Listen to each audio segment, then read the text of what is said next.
সমুদ্রের মাঝখানে এক জাহাজ প্রচণ্ড ঝড়ের মধ্যে পড়ে লণ্ডভণ্ড হয়ে গেল।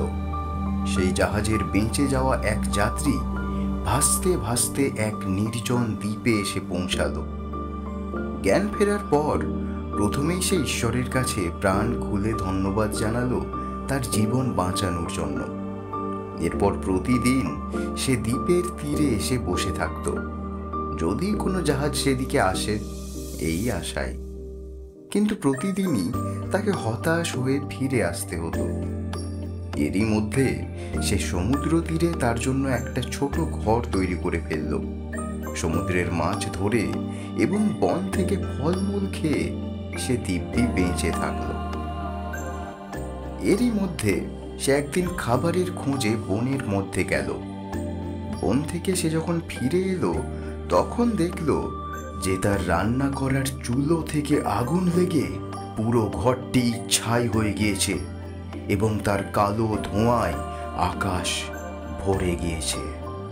লোকটি চিৎকার করে উঠল, হে ঈশ্বর, হে ঈশ্বর, তুমি আমার ভাগ্যে এটাও রেখেছিলে। হে ঈশ্বর, হে ঈশ্বর। এভাবেই কান্না করতে করতে কখন যেন লোকটি ঘুমিয়ে পড়েছিল। পরদিন সকালে এক জাহাজের আওয়াজে তার ঘুম ভাঙল। জাহাজটি সেই দ্বীপের দিকে তাকে উদ্ধার করার জন্যই আসছিল। সে অবাক হয়ে বলল, তোমরা কিভাবে জানলে যে আমি এখানে আটকা পড়ে আছি?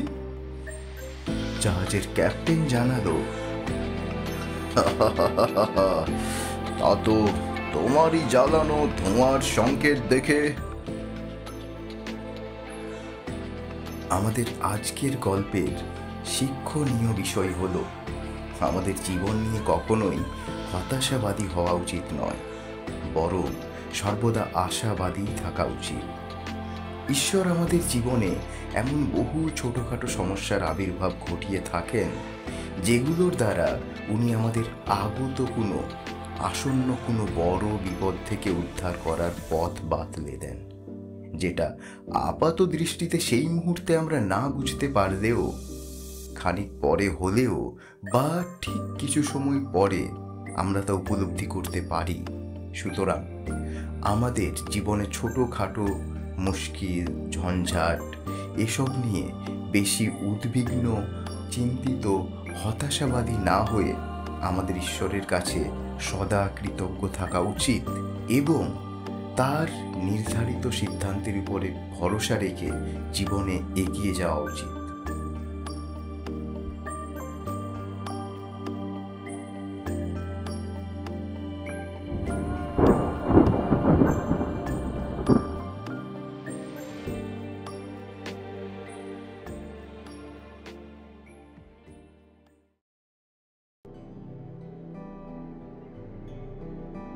তাহলে এবারে শোনা যাক আজকের দ্বিতীয় গল্প।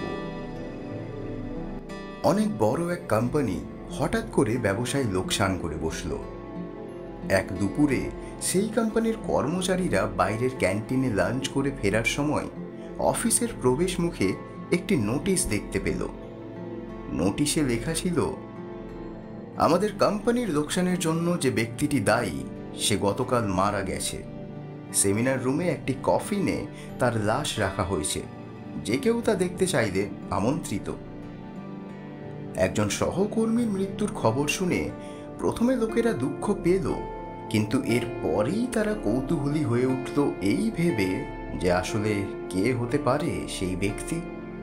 তারা সবাই সেমিনার রুমে এসে একত্রিত হলো। সবাই ভাবতে লাগলো, আসলে কে সেই লোক যে আমাদের সাফল্যের পথে বাধা হয়ে দাঁড়িয়েছিল। তবে সে যাই হোক, এখন অন্তত সে আর বেঁচে নেই। একে একে তারা যখন কফিনের কাছে এলো এবং ভেতরে তাকালো, হঠাৎ তারা কেমন যেন বাক শূন্য হয়ে গেল, হতভম্ব হয়ে গেল, যেন তাদের খুব আপন কারো লাশ সেখানে রাখা ছিল। কফিনের ভেতর আসলে রাখা ছিল একটি আয়না। যেই ভেতরে তাকিয়েছিল সে নিজের চেহারাই দেখতে পেয়েছিল।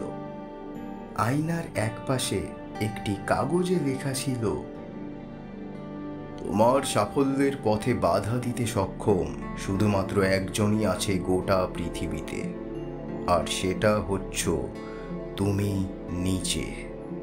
হ্যাঁ, তুমি সেই একমাত্র ব্যক্তি যে তোমার জীবনে পরিবর্তন আনতে পারে, তোমাকে সুখী করতে পারে, তোমাকে সাহায্য করতে পারে।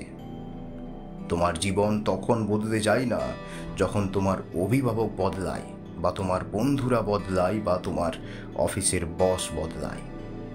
বরং তোমার জীবন তখনই বদলায় যখন তুমি নিজে বদলাও। তোমার সক্ষমতা সম্পর্কে তোমার নিজের বিশ্বাসের সীমাটা যখন তুমি অতিক্রম করতে পারো, শুধু তখনই তোমার জীবন বদলায়, পূরণ হয় জীবনের লক্ষ্যগুলো। সুতরাং তুমি তোমার নিজের আলোয় তোমার চারপাশ আলোকিত করো।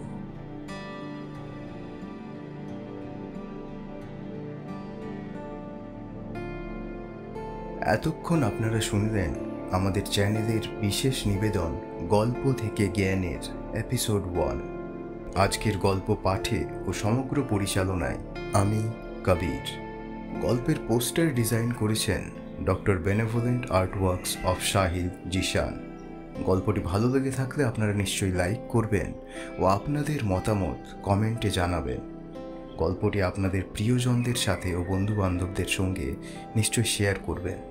ও এমন আরও সুন্দর জ্ঞানমূলক গল্প শোনার জন্যে সাবস্ক্রাইব করুন আমাদের চ্যানেল। আজকের মতো এতটাই, আবার আসবো নতুন গল্প নিয়ে।